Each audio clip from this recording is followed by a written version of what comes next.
Police are trying to develop information on suspects in this case. Meanwhile, the victim is recovering from a violent attack on the day he turned 14. Good afternoon. Things are nearly back to normal after an overnight storm sent trees toppling onto streets and had water rising from creeks like this one onto city streets. At least in the last 2 or 3 minutes that I've been on air. As you can hear in the background as this situation is going off, that was gunfire of some sort. Something has occurred as we were speaking live on air. Firefighters have been fighting this massive fire for going on 35 minutes. This came in at about 4:30 or just after 4:30 here in the 9500 block of Boston. The wind and rain event continued well into the morning. There was a man who was contracted to pick up mail for the United States Post Office. He was parked over there. His truck ended up right here. Investigators say the circumstances surrounding her death are suspicious. Anusha Roy joins us live from the scene with the latest. Marvin investigates this news. Right, Anusha, the search for answers. The San Antonio Four head back to court this month to try to completely exonerate their names. So, guys, I took one for the team. Yeah, Leon Coffey is from Blanco. As a matter of fact, he has been working the rodeo dirt here for 32 years. The self-proclaimed class clown decided to get in front of bulls and protect cowboys some 46 years ago, and today he is still going.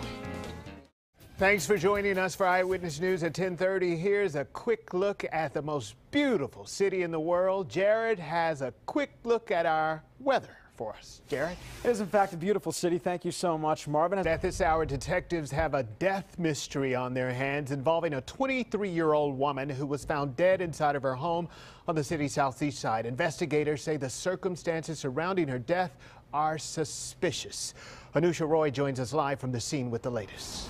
The San Antonio Four head back to court this month to try to completely exonerate their names for a wrongful sex crime conviction. Meantime, they are the subject of a documentary about their experience. The film is called Southwest Salem, the story of the San Antonio Four. The documentary was screened in Dallas this weekend. You may recall in 1994, 2 young girls, 7 and 9, accused their aunt Elizabeth Ramirez and her 3 friends, Cassandra Rivera, Christy Mayhew, and Ana Vasquez, of sexually assaulting them. All 4 of them were convicted and sentenced to prison until one of the nieces recanted their story back in 2012, 18 years after the accusation. The director of the documentary says they started filming while the women were still behind bars. By 2013, all 4 women were out of prison. Enrollment for San Antonio's Pre-K for SA program ends tonight. If you need to enroll your child, you may still be able to do so online at sanantonio.gov/Pre-K for SA. Pre-K for SA is an all-day pre-kindergarten program for children who are not old enough to enroll in kindergarten classes. Students who qualify don't have to pay tuition. Now, there are a limited amount of spots. Indiana experienced a huge backlash when it passed a religious freedom law that some believe discriminated against gays. Could the same type of law come to Texas? The state legislature might have to answer that question in the next couple of weeks. State Senator Donna Campbell of New Braunfels has proposed a constitutional amendment that is supposedly designed to prevent the government from infringing on religion.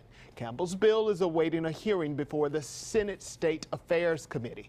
If that doesn't happen soon, the amendment might not pass because the session ends on June 1st. A similar measure in the Texas House failed. A Senate subcommittee will meet tomorrow to discuss the repeal of a law that allows children of illegal immigrants to pay in-state tuition at colleges and universities. Some conservatives fear that the law passed back in 2001 encourages immigrants to cross the border illegally to attend school here. Democrats and immigrant advocacy groups have vowed to defend the law. They believe it is a right to pay in-state tuition if the student has lived here long enough to be considered a resident and meets the criteria. Good evening. Jose Ramirez says he can barely remember the beatdown that was caught on tape. Released from police to Eyewitness News, his family tells us they won't rest until the criminals in this case are brought to justice.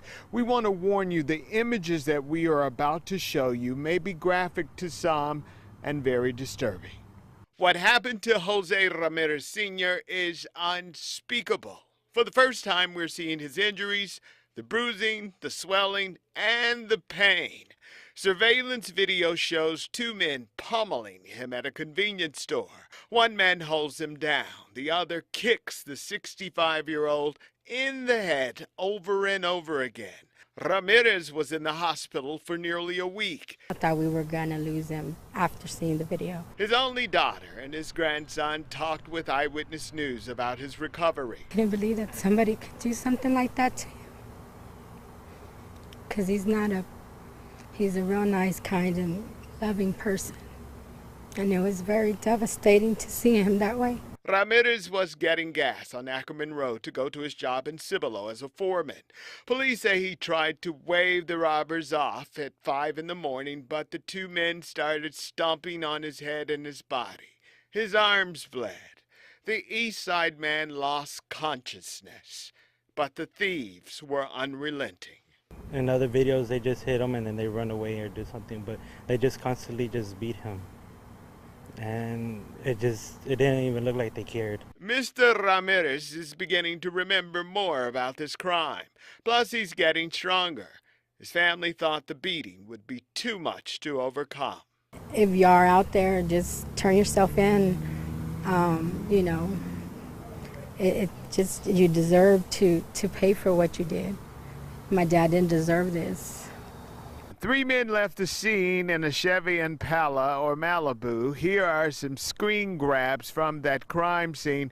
Call San Antonio Police if you have any information about this horrific attack. Marvin Hurst, KENS 5, Eyewitness News. The general and his wife live here at this retirement community. They've been married for 6 decades, but there are times that she does not recognize the man she married because she has Alzheimer's. The disease has changed their lives, but not their life. Well, Iris, we're going to go. There's not a day that goes by retired Lieutenant General Tommy Thompson doesn't spend with his wife. They met in 1951. 64 years later, he's still hooked on Iris. Well, I just knew that she was a really good-looking girl, and that I wanted to know her better. The two have been married since 1952 and have 3 children. She was a nurse, he was in the Air Force. We just had a really great marriage, and that's not sugarcoating it. Iris never raised her hand. Well, maybe she raised her hand, but she never hit me. Not once. Life was wonderful when they retired in 1985. Iris, do you remember the times when we used to hike the trails in Big Bend National Park? Mm-hmm. Remember that? I do. And they had those signs that said, "Beware of the mountain lions," and "Don't feed the bears." Then life took a change when Iris recognized she had Alzheimer's symptoms. The doctors confirmed the couple's fear in 2001. Since that time, her condition has declined. She's in the advanced stage of dementia, but she still has moments of great lucidity, and we still have moments of great quality of life. It's different. The 3-star general is now husband and caregiver in a battle with his wife's formidable disease. If you want to be crass about it, you'll hear some folks say, well, my wife and lover has become my child. But those roles haven't changed. Just the way those roles are carried out have changed. But his love never wavers because his heart still beats for the woman he loves so deeply. I like this morning. It's gorgeous outside today.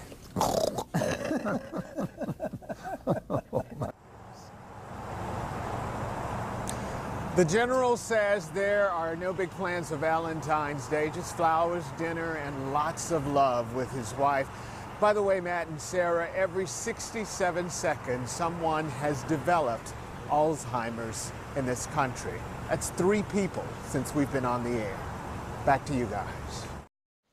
When Anna Laura Block walks in the door, everything about her says Fiesta. One of her many hats is being a heavy metal queen. Everything's appealing to me with Fiesta. I've never seen a bad medal. Her grandmother planted the seed to collect the Fiesta keepsakes in Ana Laura in 1964. By the mid-1990s, she had become a metalhead. It was started for me by my grandmother, and I just continued and kind of went a little crazy with it. It's really an addiction now, but it's a fun addiction. The piles of colorful pendants on her dining room table are not even the tip of the iceberg, because she has thousands. I don't even know if I could put a limit on it. I've got them stashed in every room. I've got them in Riker mounts where they're kind of like shadow boxes where you can see down in them. I have them in drawers. I have them all over. Let's be honest here. She has around 10,000 Fiesta medals, each with a connection to Fiesta goers. That's the part I like, is mixing with the people, finding their stories out. Each comes with a cause. I coupled my love of Fiesta with my love of animals. I'm president of the Animal Defense League, and so I thought, what a better way, there wasn't a better way, to highlight a little rescued animal on a bottle cap. And of course, each comes with a story. This medal may not be very outstanding to the person looking at it, but when I look at it, the memories flood back of my work at St. PJ's. Ana Laura goes to at least 3 Fiesta events during the 10-day party to extend her collection. She buys some on eBay and even goes to garage sales in search of the colorful pins. That's why she's been the medal-toting champion of Fiesta's Pin Pandemonium for 3 years straight, and San Antonio's Medal Queen. I will never stop, and I never have enough medals. Marvin Hurst, KENS 5 Eyewitness News.